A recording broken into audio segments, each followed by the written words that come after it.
السلام علیکم، آپ دیکھ رہے ہیں ہو کیا رہا ہے۔ میں ہوں Faisal Abbasi, group editor 92 news. Irshad Ahmed Arif صاحب ساتھ ہیں۔ شکریہ ارشاد صاحب آپ کا۔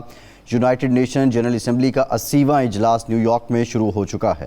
اس اجلاس میں اقوام متحدہ کے ممبران جو ملک ہیں ان کے سربراہان اور نمائندگان خطاب کریں گے، اپنے خیالات کا اظہار کریں گے۔ یہ اجلاس اس لیے بھی مختلف ہے اور ایسے وقت میں ہو رہا ہے کہ جب فلسطین کو بطور آزاد ریاست قبول کرنے میں یورپی ممالک آگے ہیں۔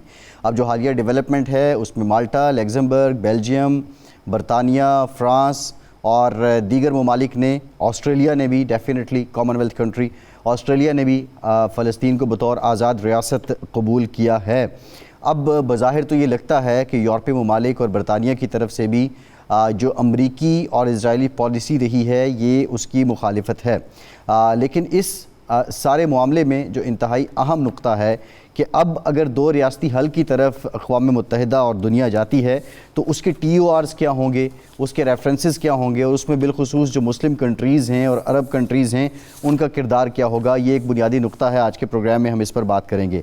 دوسری جانب وزیر اعظم شہباز شریف اور اسلامی دنیا کے دیگر ممالک کے جو سربراہان ہیں آج ملاقات کر رہے ہیں امریکی صدر ڈونلڈ ٹرمپ کے ساتھ۔ بظاہر اس ملاقات کا ایجنڈا مسئلہ فلسطین ہی ہے، نیتن یاہو کی بربریت ہی ہے، غزہ میں جنگ بندی ہی ہے۔ اب بنیادی نقطہ اور سوال یہ بھی ہے کہ کیا ڈونلڈ ٹرمپ ان سربراہان سے اور ان رہنماؤں سے مشورہ لیں گے یا کوئی اپنا فیصلہ سنائیں گے؟ آج کے پروگرام میں اس پر کچھ مفصل گفتگو کریں گے۔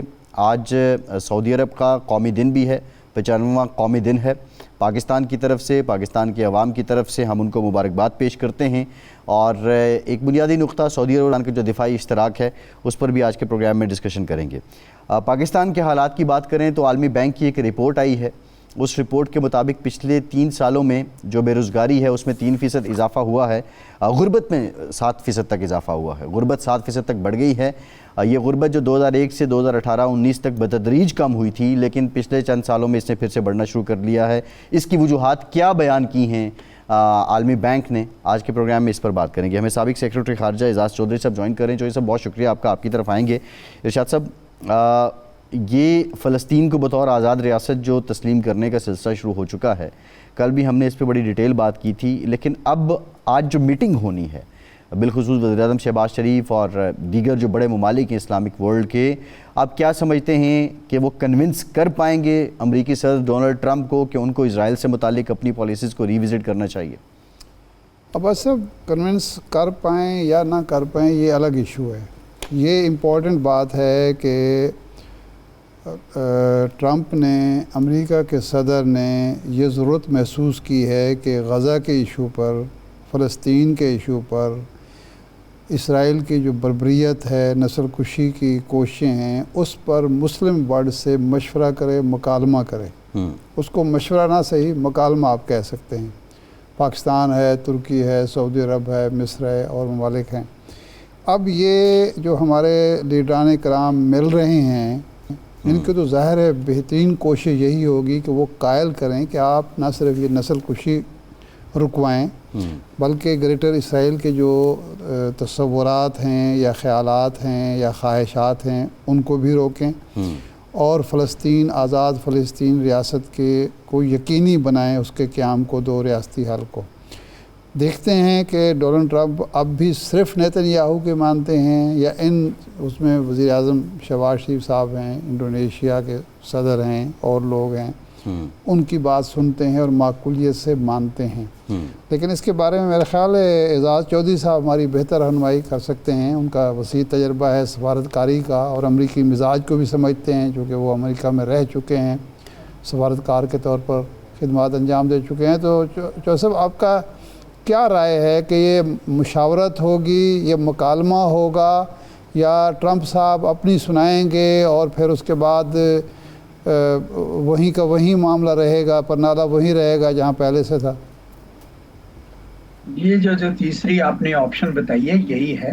جی، مکالمہ تو ہوگا تھوڑا بہت، یہ لوگ بھی اپنا بتائیں گے، مطمئن نظر کچھ گلے شکوے بھی ہوں گے کہ جناب عرب گلف ملکوں کی طرف سے کہ آپ نے تو ہمیں سیکیورٹی دینی تھی اور آپ نے یہ کیا کیا، اور وہ اپنی طرف سے یہ بتائے گا کہ جناب آپ کو تو میں نے آفر کی تھی کہ فلسطینیوں کو لے لیں آپ، تو آپ نے لیا کوئی نہیں ان کو، وغیرہ وغیرہ، اس طرح کی باتیں تو ہوں گی، لیکن اس میں سے نکلے گا شاید ہی کچھ. اچھا، مجھے تو نہیں کم لگ رہا. اچھا، دیکھیں یہ جو یہ جو ابھی یورپین ممالک نے شروع کیا سلسلہ جی، کہ ان کو ریکگنائز کر دیا جائے پیلسٹینین اسٹیٹ کو، تو اس کی ایک تو یہ ہے کہ ان کے ہاں ان کے جو لوگ ہیں وہ بہت خفا ہیں کہ آپ نے اس ظلم میں اسرائیل کا ساتھ دیا. جی، تو ان کی اشک شوئی کی وجہ سے انہوں نے کہا کہ چلیں یہ ریاست کو ریکگنائز کرتے ہیں. لیکن آپ مجھے ایمان سے بتائیں کہ وہاں پہ گراؤنڈ پہ کیا ہے ایسی صورتحال جس میں وہ ریاست بن سکتی ہے. یعنی غازہ میں تو آپ سکویز کرتے جا رہے ہیں، پورا نارتھ خالی کرا کے ان کو مزید ایک گھیرے میں تنگ کر رہے ہیں جہاں پہ وہ لوگ بیچارے بھوک اور اس سے مر رہے ہیں. اور دوسری طرف ویسٹ بینک جو ہے اس میں اسرائیلی سیٹلمنٹس اتنی بڑھ گئی ہیں کہ فلسطینی تو علاقہ نظر نہیں آتا. تو کون سی ریاست بننی؟ اور جہاں تک اسرائیل کا تعلق ہے تو نیتن یاہو کی جو پارٹی ہے لیکوڈ پارٹی تو 1978 سے کہہ رہی ہے کہ ہم کوئی ریاست دو ریاستی حل نہیں مانتے. تو امریکہ نے تو لپ سروس کی ہوئی ہے دو ریاستی حل کی، لیکن اسرائیل کی حمایت سے تو مجھے امریکہ باز ہوتا نظر نہیں آ رہا.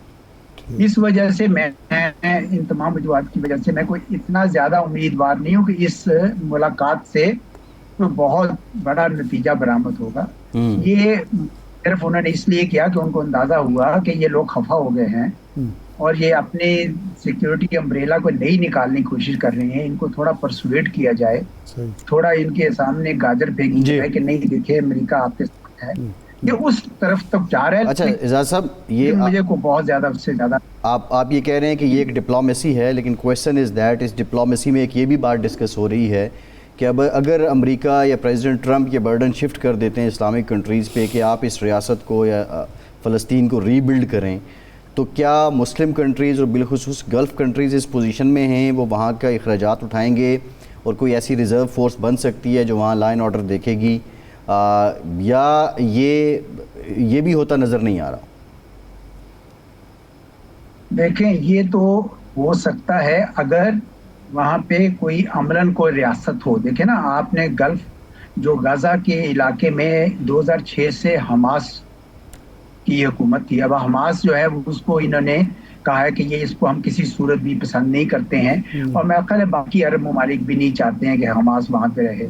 تو ابھی تو وہاں پہ یہ بھی نہیں پتا کہ وہاں پہ حکومت بنے گی نہیں بنے گی. وہ فلسطینیوں کا اگر ویسٹ بینک میں جو رام اللہ میں ایک کیپٹل ہے وہاں سے اگر ان کی حکومت چلنی ہے اس کے اوپر اور کوئی عملداری بننی ہے تو یہ تیار ہوں گے لوگ کہ ٹھیک ہے، وہ تو پاکستانی بھی تیار ہوں گے، سب تیار ہوں گے کہ کسی نہ کسی طریقے سے فلسطینیوں کی انسانی ہمدردی کی بنیاد پر ہیومینیٹیرین پرپسز کے لیے مدد کی جائے. لیکن کیا وہ ریاست بننے کو تیار ہے؟ مجھے تو اسرائیل کا تو کوئی ارادہ نظر نہیں آ رہا کہ ایسی ریاست بنائی جائے.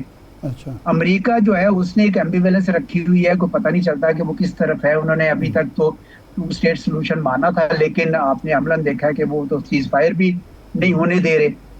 تو پھر یہ کہاں سے پہلے سے ہی بات آ گئی کہ ہیومینیٹیرین اسسٹنس وہاں پہ آئے گی؟ تو اگر تو وہ اس طرف چل پڑتے ہیں اب ہی کیوں نہیں، اگر ایسی ریاست واقعی عملاً زمین پہ بنانا چاہتے ہیں تو امریکہ کو چاہیے آگے آئے، اقوام متحدہ میں ایک ریزولوشن پاس کرے، سارے اڈاپٹ کریں اس کو، اور اسرائیل ایک مکمل دباؤ کا شکار ہو کے مجبور ہو جائے. وہ مجھے ایسا نظر تو نہیں آ رہا گراؤنڈ پہ، پتہ نہیں شاید آپ کو محسوس ہو رہا، مجھے تو نہیں ایسا نظر آ رہا کہ کوئی ابھی تک اسرائیل نے کوئی نیتن یاہو کے جو غرور اور گھمنڈ میں کوئی کمی کم از کم نظر نہیں آ رہی. نہیں اعجاز صاحب، یہ تو آپ درست فرما رہے ہیں کہ جو امریکہ قرارداد جنگ بندی کی منظور کرنے کے لیے تیار نہیں ہے، 6 دفعہ ویٹو کر چکا ہے، تو ظاہر بات ہے وہ ریاست کہاں بننے دے رہا ہے. لیکن یہ آپ سمجھ رہے ہیں کہ اشکشوئی ہے مغربی ممالک کی، یورپی ممالک کی بھی، اور لیکن ہمارا جو مسلم کانٹیکٹ گروپ ہے یا OIC کے جو ممالک ہیں، یا نیا جو ایک ہم دفاعی معاہدہ بھی کرنے جا رہے ہیں، کیا ہم دباؤ ڈالنے کی پوزیشن میں ہیں اور یہ جو اشکشوئی ہی صحیح اس کو بھی استعمال کرنے ڈپلومیسی کے لیے، اور امریکہ کو کہیں کہ بھئی اب بہت ہو گیا ہے، مہربانی کر کے آپ بھی اپنا رویہ تبدیل کر رہے ہیں کیونکہ آپ کے عوام بھی خلاف ہو رہے ہیں اور اسرائیل آپ کے لیے ایک بوجھ بن گیا ہے، ملبہ بن گیا ہے؟ جی اس حد تک تو میں آپ کی بات سے اتفاق کرتا ہوں. جی کہ ایک سفارتی دباؤ بڑھا ہے، یورپین بھی جو آئے ہیں ان کے آنے سے بھی سفارتی دباؤ بڑھا ہے، اور پاکستان سعودی عرب کے دفاع کا جو میوچل ڈیفنس کا جو ایگریمنٹ ہے باہمی دفاع کا، اس سے بھی پریشر پڑا ہے، کیونکہ امریکہ کو اس بات کا اندازہ ہو گیا کہ اسرائیل نے شاید ضرورت سے زیادہ اور وقت سے پہلے ہی اس انگریزی میں کہتے ہیں اینویلپ کو پش کر دینا ہے، انہوں نے کچھ ضرورت سے زیادہ ہی زیادہ آگے بڑھ گئے ہیں، جس کی وجہ سے امریکہ کے جو یہاں مفادات تھے پورے مشرق وسطیٰ میں ان کو بڑی ضد پہنچی ہے، تو امریکہ کے اندر بھی یہ تھنکنگ ہوگی، اور اسی وجہ سے صدر ٹرمپ نے یہ مناسب سمجھا ہوگا کہ یہ ملاقات کی جائے، کیونکہ ان کو اندازہ ہے کہ ڈیمیج کنٹرول کی ضرورت ہے، یہ ممالک جو ہے آج پاکستان کی طرف گئے ہیں، ہو سکتا ہے کہ یہ چین کی طرف مائل ہو جائے، روس کی طرف مائل ہو جائے، تو امریکہ کا وہاں سے بالکل ہی انخلا ہو جائے گا، اس وجہ سے صدر ٹرمپ بھی یہ نہیں چاہتے، تو وہ دباؤ تو ہے اس معاہدے کا بھی ہے اور یورپینز کے جوائن کرنے کا بھی ہے، لیکن کیا اس حد تک وہ دباؤ ہے کہ ایک ریاست بن جائے گی؟ میں اس کے لیے کہہ رہا ہوں کہ کیا وہ دباؤ بھی اس تک پہنچا ہے، میرا خیال ہے نہیں پہنچا، اگر امریکہ میں کوئی واقعی سوچ میں تبدیلی آتی ہے اور وہ اسرائیل کو کوئی لگام ڈالنا چاہتے ہیں تو ان کے لیے تو بہت آسان ہے یہ پیغام دینے۔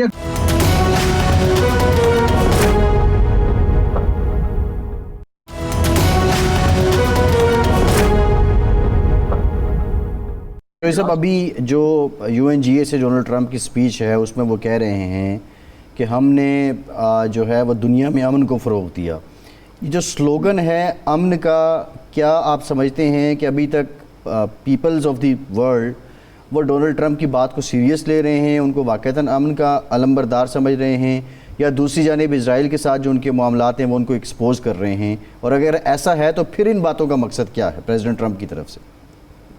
دیکھیں، پریزیڈنٹ ٹرمپ نے ایک حد تک کوشش تو کی ہے، اگر آپ دیکھیں جو ہندوستان پاکستان کے درمیان میں بھی انہوں نے ایک جینوئن کوشش کی تھی، انہوں نے کوشش تو روس اور یوکرین کی بھی کی ہے، آپ یہ نہ کہہ سکیں کہ نہیں کی ہے، کوشش کی ہے، لیکن صدر پوٹن بھی اپنے ایک پالیسی رکھتے ہیں، وہ نہیں مانی، اور یہاں پہ اسرائیل کو البتہ انہوں نے میرے خیال میں اس طریقے سے اتنی کوشش نہیں کی جتنی وہ کر سکتے تھے، شاید وہ مجبور ہے کیونکہ جوئش لابی امریکہ میں اتنی مضبوط ہے، پورے فائنینشیل سرکلز میں، میڈیا کے سرکلز میں، کانگریس میں، ہر جگہ ان کا اثر رسوخ اتنا زیادہ ہے کہ صدر ٹرمپ شاید کچھ نہیں کر سکتے ہیں، تو اس وجہ سے اسرائیل کے اوپر البتہ ان کی نہیں چلی، لیکن باقی ساری جگہوں پر تو انہوں نے واقعی پوری کوشش کی ہے کہ کسی نہ کسی طریقے سے، لیکن اسرائیل کا جہاں تک تعلق ہے مڈل ایسٹ میں البتہ میں نہیں سمجھتا کہ انہوں نے کوئی اتنی زیادہ